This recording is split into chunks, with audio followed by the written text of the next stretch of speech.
Lesson si kedam tang pai pai ni phai ECR ni Kohora Kajirong hangpi picnic spot along BJP atum mass training program ki bipon jude rapi Phumening T Village Development Committee PVDC atum penche patir pi ponsi puthot kapang thira sai mate cleanliness drive asai kideng pontu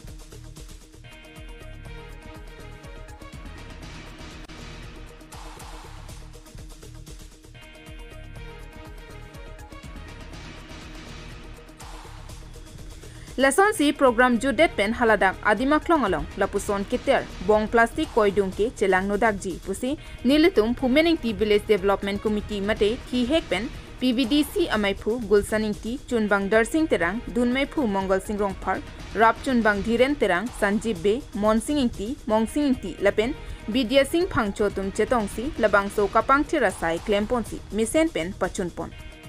alang litum dak misen mi et pen tim ka biang long alang litum ladak nangka humri ladak pinangan dak mesen met pensi pacun ponlo la penilitum dak PVDC a komiti atum sitamini tum ladak cirap situ dun lo la pen alang litum amla so program pajut ko ka sitamini litum ladak jimantu dak keter jitu bong penceng lok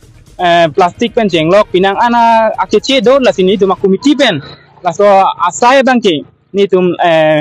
pangthir pon la si la so ke pangthir pen pangthir ke je pini arleng the ke bang tim kar bang long ke bang sini tum la so ke pangthir chot bangali la nili tum bangke la tangte PVDC komiti tum pen alam thile arju ponlona adung head picnic spot along ala so program hedung program ke party bon aputhak bangke ladak keter chilang no dai pu bangsi ni tuma committee hoi pen la bang so sai ni tum pangthir ponlo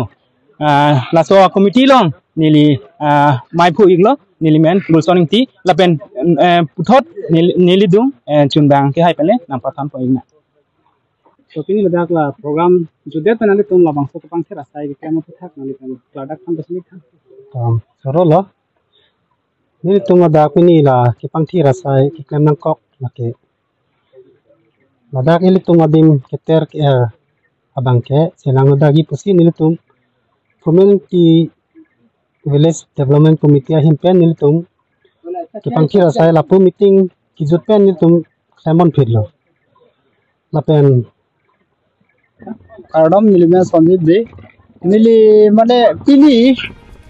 Duarba Gori pen Thompson terang report KTV News